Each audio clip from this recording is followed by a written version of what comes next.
الحمدللہ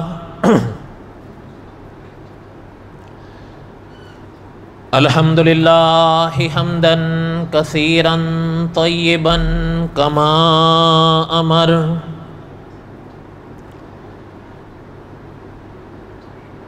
ونشهد ان لا الہ الا اللہ وحدہ لا شریک لہ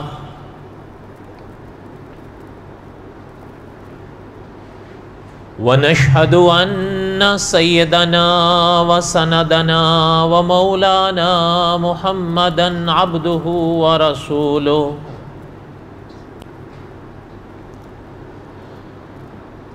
اما بعد اعوذ باللہ من الشیطان الرجیم بسم اللہ الرحمن الرحیم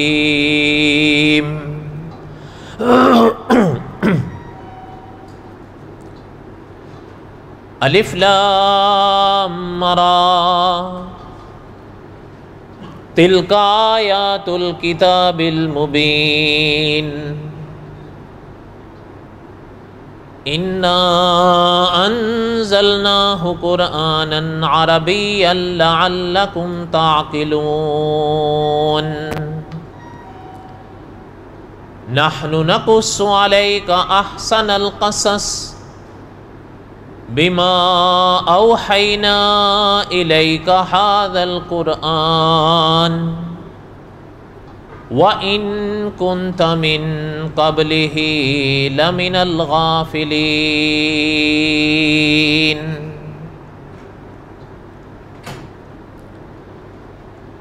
وقال النبي صلى الله عليه وسلم الناس بنو آدم وآدم خلق من تراب صدق اللہ العظیم وصدق رسولہ النبی الکریم ونحن علی ذلک لمن الشاہدین والشاکرین والحمد للہ رب العالمین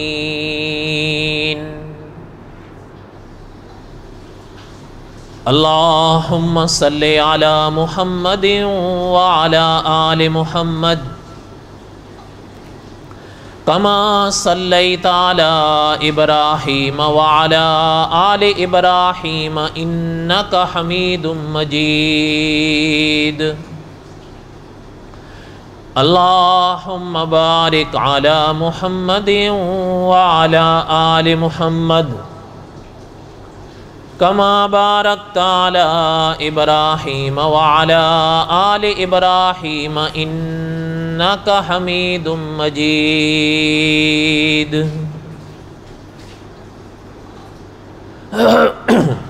ہمہ قسم کی حمد و ثنا اللہ ذات لم یزل لا یزال کی پاک ذات کے لیے،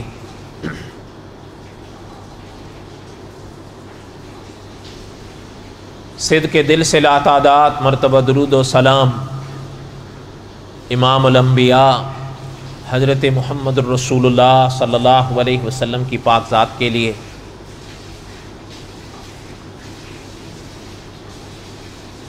قصص الانبیاء علیہم السلام کے اسباق میں پڑھ رہا تھا، اور گزشتہ جمعہ کو حضرت داؤد علیہ السلام کے واقعات کا ابتدائیہ میں نے پڑھا۔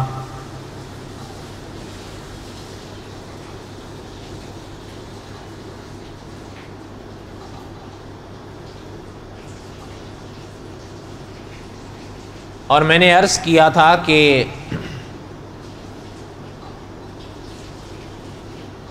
علماء حق نے کئی عنوانات حضرت داؤد علیہ السلام کے واقعات پر لکھے،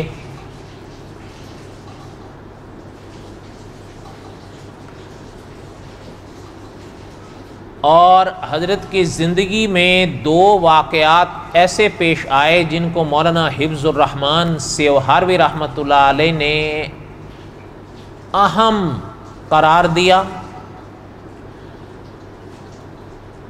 اور پھر ان دو میں سے ایک کو تو مولانا حفظ الرحمان سے وہ ہاروی رحمۃ اللہ علیہ نے معرکۃ الارا قرار دیا۔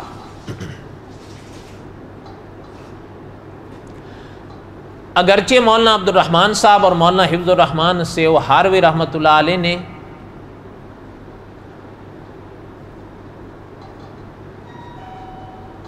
ان واقعات دونوں کو آخر میں لکھا ہے، لیکن میں نے سوچا کہ پہلے ہم وہ دہرائیں گے، اس لیے کہ وہ حضرت کی زندگی کے خاص کر جو دوسرا والا ہے وہ مشکل ترین واقعہ ہے۔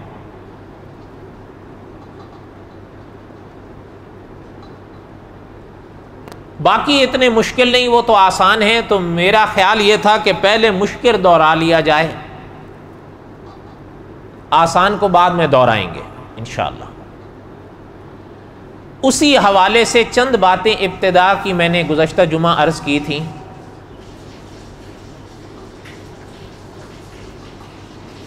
اور اسی موقع پر عقیدوں کی کچھ باتوں کے موقع مل جاتے ہیں تو وہ بھی میں دہرا دیتا ہوں۔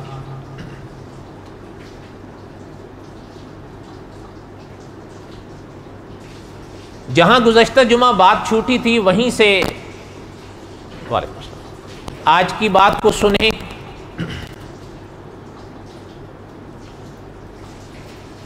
بات یہ عرض کر رہا تھا میں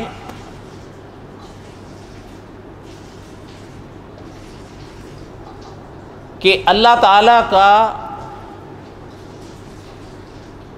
بے شمار بار شکر ہے کہ اللہ تعالیٰ نے ہمیں اپنی ان گنت مخلوقات میں سے انسان بنایا، جو اللہ کی مخلوقات میں اشرف المخلوق۔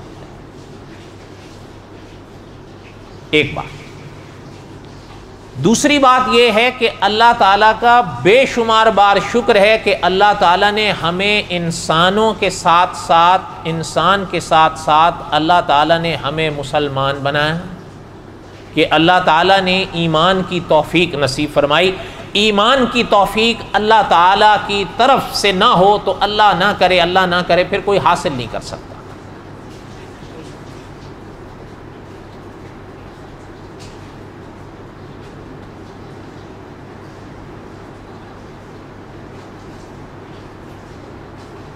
پھر اس کے ساتھ ساتھ اللہ تعالیٰ کا بے شمار بار شکر ہے کہ اللہ تعالیٰ نے ہمیں مسلمانوں میں سے اہل سنت و جماعت بنایا۔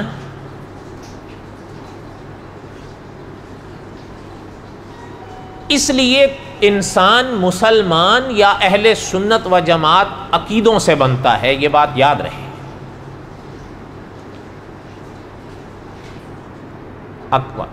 عقائد کی ایک اپنی خاص اہمیت ہے، حتیٰ کہ شیخ الاسلام علامہ شبیر احمد عثمانی رحمۃ اللہ علیہ نے لکھا ہے کہ صحیح عقیدہ اچھے عمل کی روح ہے۔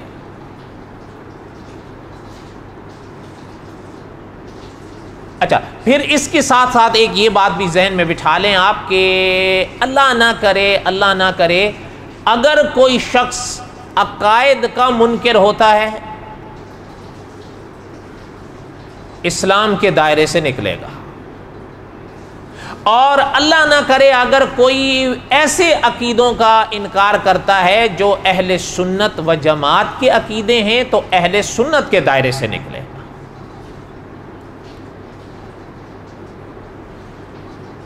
مذاہب میں نجات مذہب اسلام میں قدرت نے رکھی ہے، اور جماعتوں میں نجات اہل سنت و جماعت میں قدرت نے رکھی ہے۔ آپ کو وہ حدیث پاک کا معنی یاد ہی ہوگا جس میں سرور کونین صلی اللہ علیہ وسلم نے فرمایا کہ حضور کی امت کئی فرقوں میں بٹے گی، تو سرور کونین صلی اللہ علیہ وسلم سے ناجی جماعت کا نشان پوچھا گیا تو حضور نے فرمایا ما انا علیہ و اصحاب، ناجی وہ جماعت ہوگی جو اس راہ پر ہوگی جس پر ہم اور ہمارے صحابہ چلے۔ اس لیے اللہ تعالیٰ کا بے شمار بار شکر ہے کہ قدرت صحیح عقیدے نصیب فرمائیں۔ اہل سنت و جماعت کے ان عقیدوں کے باب میں سے ایک عقیدے کا ابتدائیہ میں نے گزشتہ جمعہ پڑھا تھا جو انبیاء علیہ السلام کے باب میں ہے۔ وہ عقیدہ یہ ہے کہ انبیاء علیہ السلام اہل سنت و جماعت کے بارے میں، اہل سنت و جماعت انبیاء علیہ السلام کے بارے میں یہ عقیدہ رکھتے ہیں کہ اللہ کے انبیاء معصوم عن الخطا ہیں۔ اس کا ایک موٹا سا معنی ذہن میں آپ رکھیں۔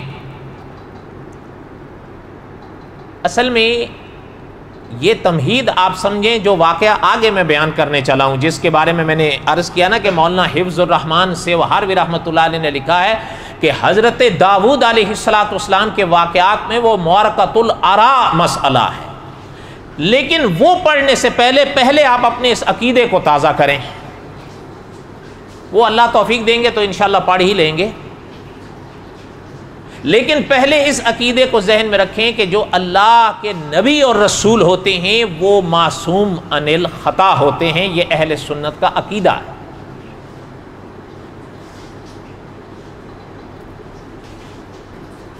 گزشتہ جمعہ میں نے عرض کیا تھا نا، آپ کو یاد ہوگا کہ امام اعظم ابو حنیفہ رحمۃ اللہ علیہ کی تقلید ہم کرتے ہیں تو حنفی کہلاتے ہیں۔ امام اعظم ابو حنیفہ رحمۃ اللہ علیہ کا ایک رسالہ ہے جو عقیدوں پر ہے۔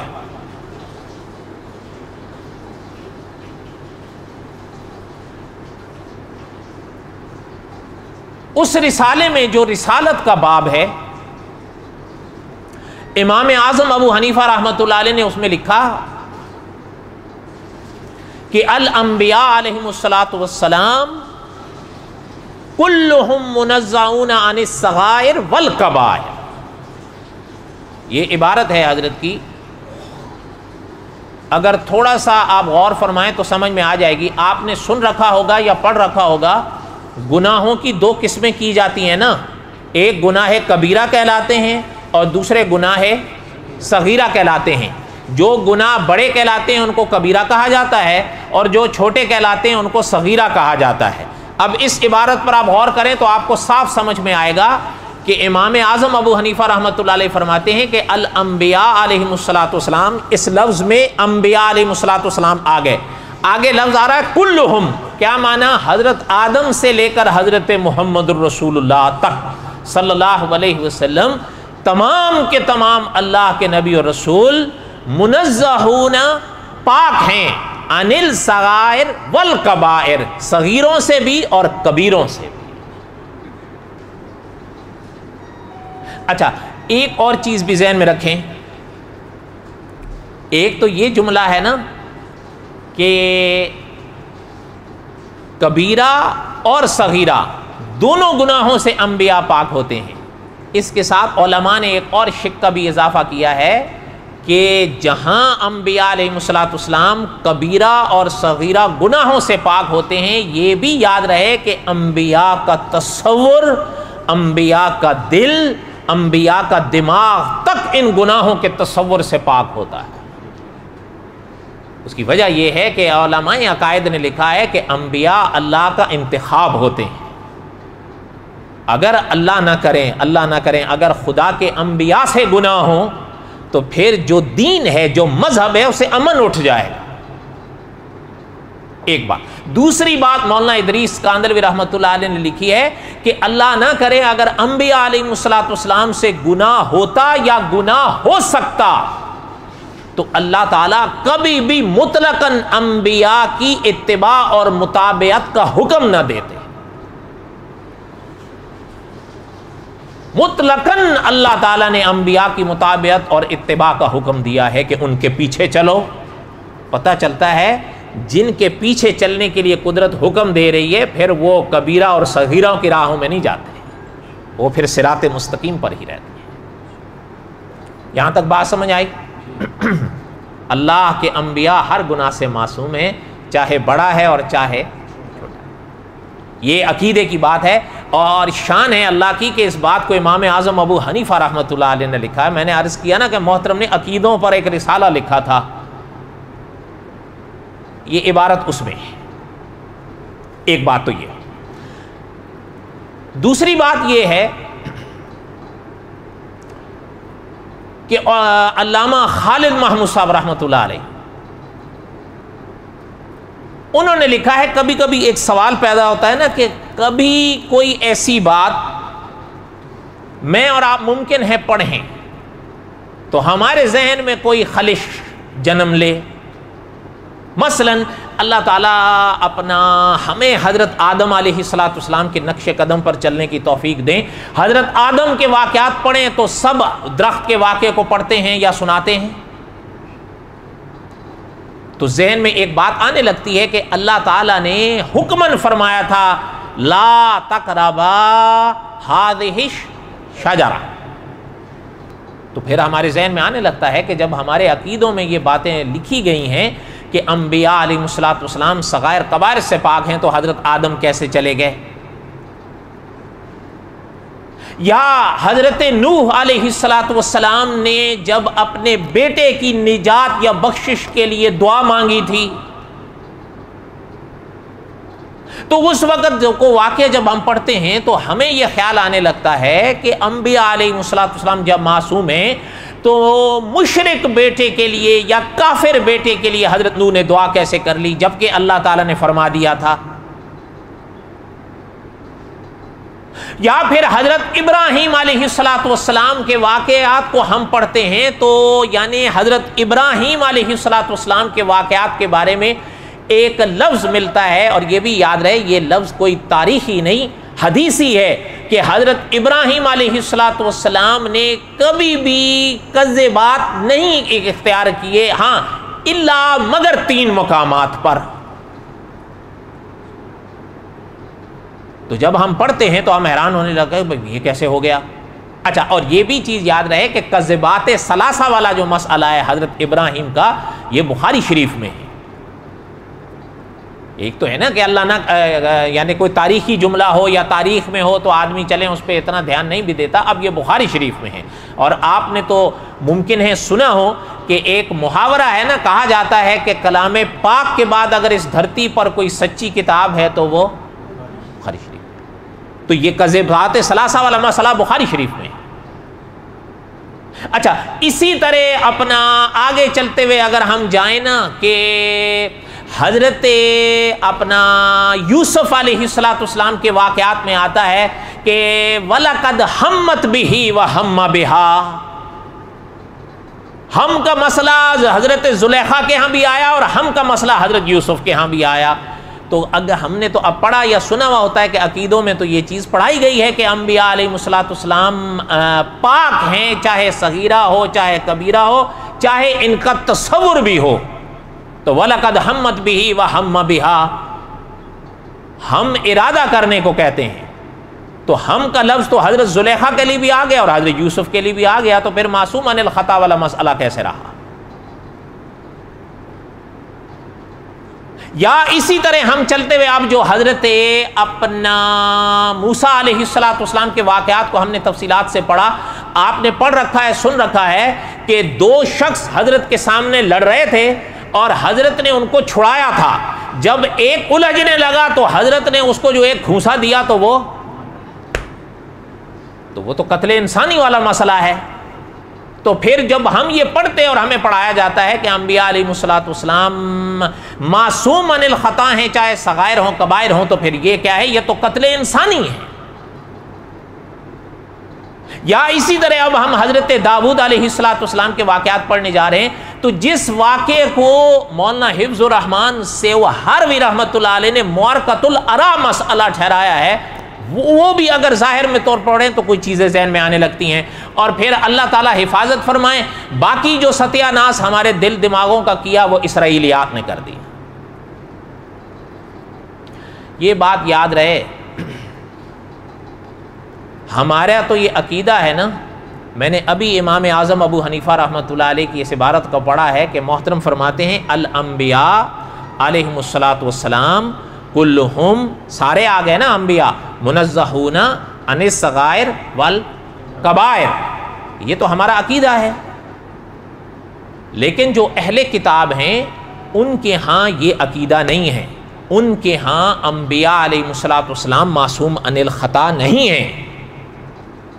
وہ صغیرہ تو کیا انبیاء سے کبیرہ گناہوں کے بھی قائل ہیں.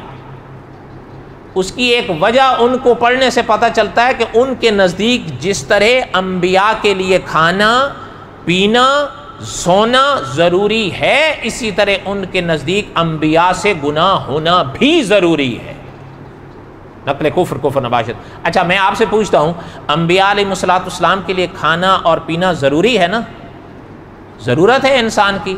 اچھا تو اس سے تو انکار نہیں کیا جا سکتا. تو اللہ تعالیٰ معاف فرمائے اگر کوئی شخص انبیاء علیہ السلام کے لیے گناہوں کا بھی ضروری ہونا اقرار کر لے تو وہ انبیاء کو معصوم کیسے مان سکتا ہے؟ وہ تو نہیں مان سکتا.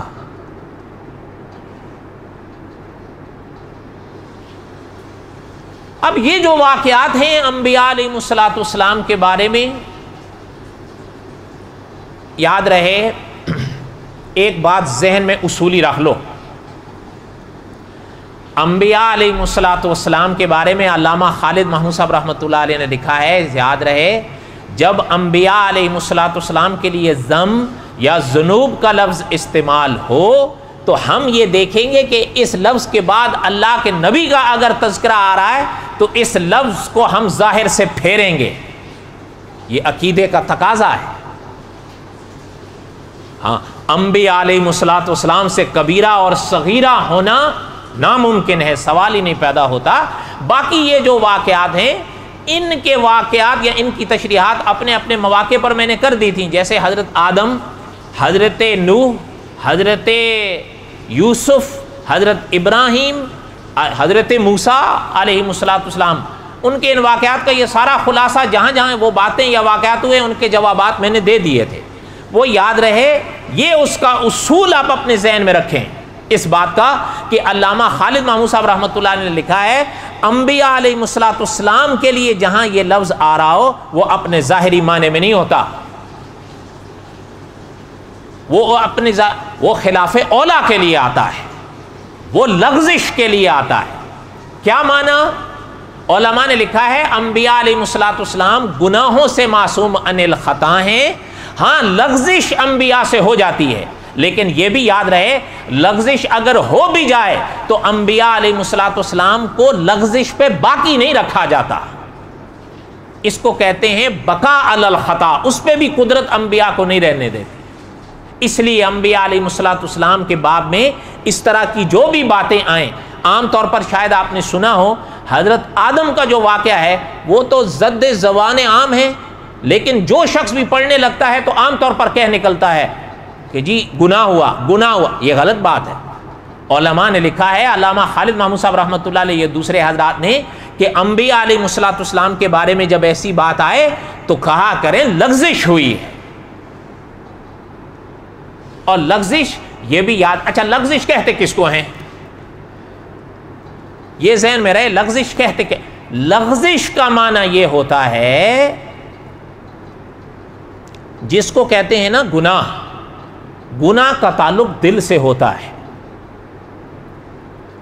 آپ نے ایک حدیث پاک سنی ہوگی یا پڑھی ہوگی کہ حدیث پاک میں فرمایا گیا اگر کسی شخص سے کوئی گناہ ہوتا ہے تو ایک داغ اس کے کہاں پر لگتا ہے؟ دل پر. اگر توبہ کر لیتا ہے وہ داغ دھل جاتا ہے. لیکن سرور کونین صلی اللہ علیہ وسلم کے اس پاک فرمان کی روشنی میں علماء نے لکھا ہے کہ اگر توبہ نہیں کرتا پھر گناہ کرتا ہے دوسرا داغ لگتا ہے. اگر توبہ نہیں کرتا پھر گناہ کرتا ہے تیسرا داغ لگتا ہے. حدیث پاک میں فرمایا گیا ایک وقت آتا ہے کہ اس کا پورا دل کالا ہو جاتا ہے. پتہ چلتا ہے کہ گناہ کا تعلق دل سے ہے. علماء نے لکھا ہے کبھی بھی انبیاء علیہ السلام دل کے ارادے کے ساتھ خدا کے فرمان کو توڑنے کے لیے نہیں بڑھتے. ہاں اجتہادی خطا ہو جاتی ہے اور وہی آگے چل کے لغزش کہلاتی ہے. وہاں انبیاء علیہ السلام کو کوئی ارادہ نہیں ہوتا، ایک بات. دوسری بات یہ ہے کہ وہ جو لغزش کہلاتی ہے، وہ جو عمل ہوتا ہے وہ بھی کوئی گناہ یا ناجائز درجے کی چیزیں نہیں ہوتی، اپنے مقام پر جائز ہوتی ہے. لیکن انبیاء علیہ السلام کا مقام اتنا اونچا ہے کہ یہ چیز یا یہ بات یا یہ عمل ان کے مقام کے آگے بہت ہلکا ہوتا ہے، اس لیے قدرت کو گوارا نہیں ہوتا کہ اللہ کے نبی وہ اختیار کریں، اور قدرت پھر ان کو تنبیہ فرماتی ہے۔ اب بات سمجھ آئی؟ نہیں سمجھ آئی؟ اس کو کہتے ہیں لغزش۔ اس لیے کبھی اللہ نہ کرے اگر انبیاء علیہ الصلوۃ والسلام کے واقعات میں، جیسے مثلا حضرت آدم علیہ الصلوۃ والسلام کے واقعات میں درخت کا ہے، اگر کبھی اس واقعے کو دہرانا بھی پڑے تو کہیں لغزش ہوئی ہے، یہ نہ کہیں کہ گناہ ہوا، وہ کوئی گناہ تو نہیں تھا۔ اسی طرح حضرت نوح یا حضرت ابراہیم یا دوسرے انبیاء علیہ الصلوۃ والسلام کے واقعات ہیں، ان کے علماء نے جوابات لکھے ہیں۔ انبیاء علیہ الصلوۃ والسلام سے لغزش ہو سکتی ہے۔ اچھا، یہ چیز بھی مولانا ادریس کاندھلوی رحمۃ اللہ علیہ نے لکھی ہے کہ جو انبیاء سے لغزش ہوتی ہے وہ اثرات بھی باہر سے آتے ہیں، انبیاء کے وجود کے یا انبیاء کے دل کے اندر سے نہیں اٹھتے۔ اس کی مثال مولانا ادریس کاندھلوی رحمۃ اللہ علیہ نے لکھی ہے کہ جو پانی ہوتا ہے نا، پانی گرم جو ہوتا ہے یہ باہر سے ہوتا ہے، جس کو حرارت کہتے ہیں۔ آپ پانی کو آگ پہ رکھیں گے تو گرم ہو جائے گا، لیکن وہ حرارت باہر سے آئی ہے، پانی کے اندر تو برودت ہے۔ اس لیے محترم نے لکھا ہے پانی کو جتنا بھی گرم کر دو، اگر آگ پہ ڈالو گے اس کو بجھا دے گا۔ اس لیے حضرت نے لکھا ہے کہ وہ انبیاء علیہ الصلوۃ والسلام کہ دل کے اندر سے چیزیں نہیں اٹھتی، باہر سے آتی ہیں، لیکن وہ بھی لغزش کے دائرے کی ہوتی ہیں۔ کیا معنی؟ یہ معنی ہے کہ وہ بات یا وہ عمل اپنے دائرے میں جائز ہی ہوتا ہے، حرام یا گناہ نہیں ہوتا، لیکن انبیاء علیہ الصلوۃ والسلام کا مقام اتنا اونچا ہوتا ہے کہ قدرت نہیں چاہتی کہ میرے نبی وہ بات بھی اختیار کریں۔ اگر اللہ کے نبی وہ اختیار کریں تو قدرت تنبیہ فرماتی ہے اور اپنی اس لغزش پر بھی انبیاء کو باقی نہیں رکھتی۔ اس کو کہتے ہیں اہل سنت و جماعت کا وہ عقیدہ جو معصوم عن الخطا کہلاتا ہے۔ بات سمجھ آئی؟ اس کا ایک اور معنی بھی ہے، وہ بھی ذہن میں بٹھا لیں کہ علماء نے لکھا ہے ایک ہوتا ہے گناہوں کے پاس چلے جانا، دوسرا ہوتا ہے گناہوں کا پاس آ جانا۔ دو صورتیں ہو جاتی ہیں نا، کبھی انسان چلا جاتا ہے، کبھی گناہ انسان کے پاس آ جاتا ہے۔ علماء نے لکھا ہے کہ انبیاء علیہ الصلوۃ والسلام ان دونوں شکوں سے پاک ہیں، نہ گناہ انبیاء کے پاس جا سکتا ہے، نہ انبیاء گناہوں کے پاس آ سکتے ہیں۔ بات سمجھ آ گئی؟ اور بولو تو صحیح۔ اب سنیں وہ واقعہ جس کے لیے میں نے یہ تھوڑا سا ابتدائیہ سنایا۔ کہنے کا مقصد صرف یہ تھا کہ یہاں پر اپنے اپنے ذہن میں اس عقیدے کو پہلے تازہ رکھیں۔ کوئی کچھ بھی بیان کرے اس عقیدے، اب دیکھیں نا، ایک بات ذہن میں رکھنا اصولی، قرآن پاک ہو، یہ واقعات قرآن پاک میں ہیں نا، جیسے مثلا حضرت داؤد کا ہم پڑھنے جا رہے ہیں، یا حضرت یوسف کا تھا، یا حضرت ابراہیم کا تھا، یا حضرت آدم کا تھا علیہ الصلوۃ والسلام، یہ واقعات قرآن پاک میں ہے نا۔ اگر کوئی کہتا ہے کہ ان واقعات کی وجہ سے انبیاء علیہ الصلوۃ والسلام گنہگار ثابت ہوتے ہیں، نعوذ باللہ، تو ایک بات اگر باقی نہ بھی ذہن میں ہو نا تو یہ ذہن میں رکھ لیا کرو، میں نے ابھی امام اعظم ابو حنیفہ رحمۃ اللہ علیہ کی عبارت سنائی ہے نا کہ آپ اور ہم تو سارے حنفی کہلاتے ہیں نا۔ حضرت نے لکھا ہے الانبیاء علیہ الصلوۃ والسلام کلہم منزہون عن الصغائر والکبائر، کہ اللہ کے تمام انبیاء کبیرہ صغیرہ ہر گناہ سے پاک ہیں۔ تو میں آپ سے پوچھتا ہوں، یہ سارے واقعات تو قرآن پاک میں حضرت امام اعظم ابو حنیفہ نے بھی پڑھے تھے یا نہیں پڑھے تھے؟ تو یہ سب پڑھنے کے باوجود جب حضرت لکھ رہے ہیں کہ کلہم منزہون عن الصغائر والکبائر، تو پتہ یہ چلتا ہے کہ سامنے والا جو ان واقعات کو بیان کر کے انبیاء پر گناہ کے الزامات لگا رہا ہے، اس کے اپنی سوچ ٹیڑھی ہے۔ وہ واقعات اپنے جگہ ویسے ہی ہیں جس طرح علماء حق نے بیان کی۔ مفتی تقی عثمانی صاحب نے لکھا ہے یہی سلامتی کا راستہ ہے۔ بات سمجھ آ گئی؟ اگر اور نہ بھائی، ہم تو یہی کہہ سکتے ہیں کہ بھائی دیکھو، اگر یہ اب والے کسی شخص کو اگر صحیح ماننا ہے کہ یہ واقعات بیان کر کے کہہ رہا ہے کہ انبیاء کو تو یہ گنہگار ثابت کر رہے ہیں نعوذ باللہ، تو ان کو صحیح کہنے یا ماننے سے پہلے ان اکابر کو غلط مانو گے۔ یہ ہو نہیں سکتا کہ ان کو آپ غلط نہ کہہ کے ان کو صحیح کہو۔ اور اس موقع پر مولانا حق نواز جھنگوی رحمۃ اللہ علیہ فرمایا کرتے تھے، کوئی الو کا پٹھا ہی ہوگا جو تمہیں صحیح کہہ کے ان کو غلط کہے گا۔ حضرت تو 2 اور 2 4 جانتے تھے۔ حضرت فرمایا کرتے تھے، بہت بڑے ایک، میں ان کا نام نہیں لیتا، ایک بہت بڑے عالم سے محترم نے فرمایا تھا کہ آپ ان کو اپنے انداز سے سمجھائیے، جس کو علمی انداز کہتے ہیں.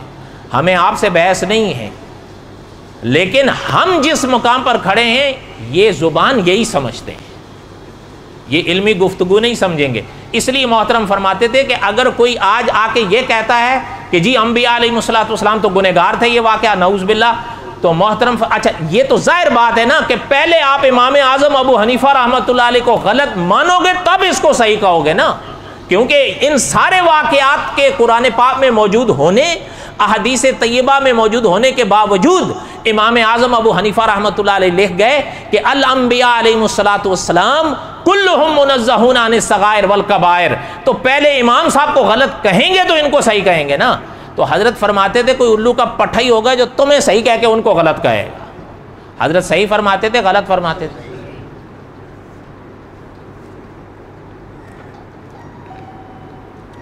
اچھا خیر، بہرحال یہ واقعات اپنے ذہن میں اصولی طور پر ذہن میں رکھنے کے بعد اب وہ واقعہ سنیں جس کے لیے میں نے یہ تمہید باندھی تھی.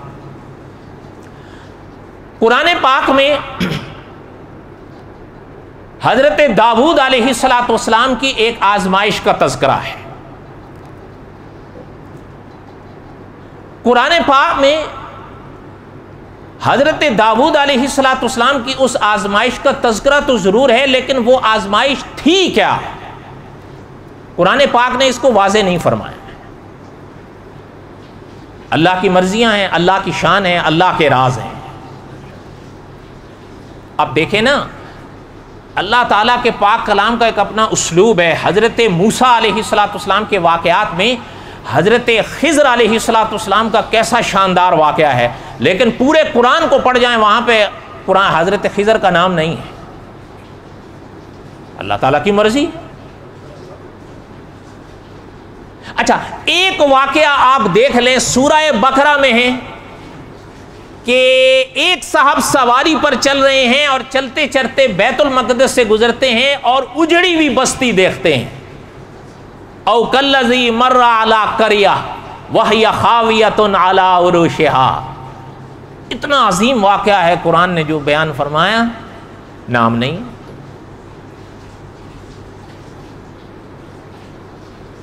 اللہ کی مرضیاں ہیں نا. اچھا اصحاب کہف، اولیاء کے کتنے بڑے نشان ہیں یہ، اور اللہ کی قدرتوں کے نشان تھے جو 3 صدیاں سونے کے بعد بھی اٹھ گئے. اور قدرت خود قرآن میں بیان فرماتی ہے، سوتے ہوئے انسان کو پہلو بدلنے کی ضرورت ہوتی ہے، قدرت ان کے پہلو بدلتی تھی. وَقَلْبُهُمْ بَاسِطٌ ذِرَائِهِ بِالْوَسِيدِ. ان کے پیچھے ایک کتا چلا تھا، قرآن نے اس کتے تک کو بیان فرما دیا، لیکن اصحاب کہف میں سے کسی ایک کا نام بھی اللہ نے نہیں بتایا. اللہ کی مرضی ہے، اس پاک ذات کو کون پوچھ سکتا ہے. اس واقعے سے آپ یہ سمجھیں کہ حضرت داؤد علیہ الصلوۃ والسلام کے واقعات میں ایک بڑی آزمائش کا تذکرہ قرآن کرتا ہے، لیکن اللہ تعالیٰ نے وہ آزمائش تھی کیا نہیں بیان فرمایا.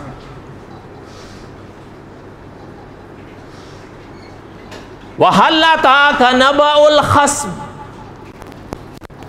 میرے نبی کیا آپ کو ان محراب پھلانگ کے آنے والوں کی خبر پہنچی ہے؟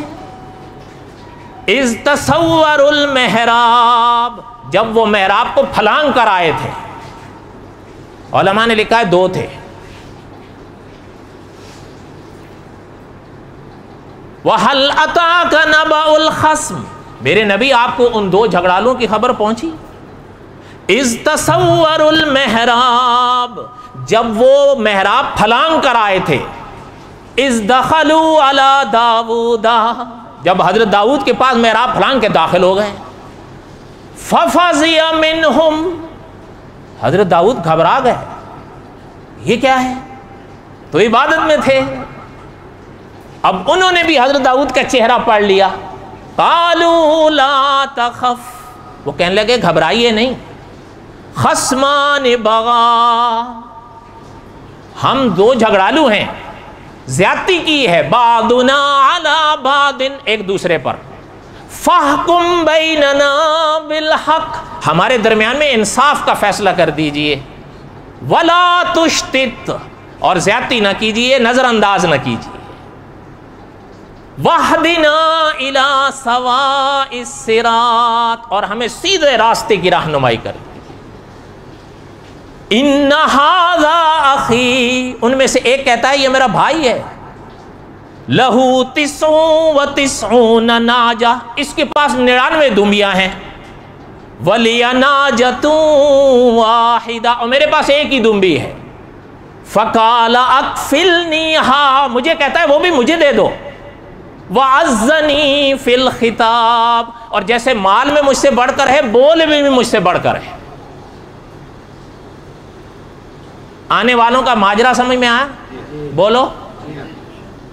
اب حضرت داؤد علیہ السلام کا جواب انشاءاللہ آئندہ جو وما علینا الا البلاغ المبین سنت ہے۔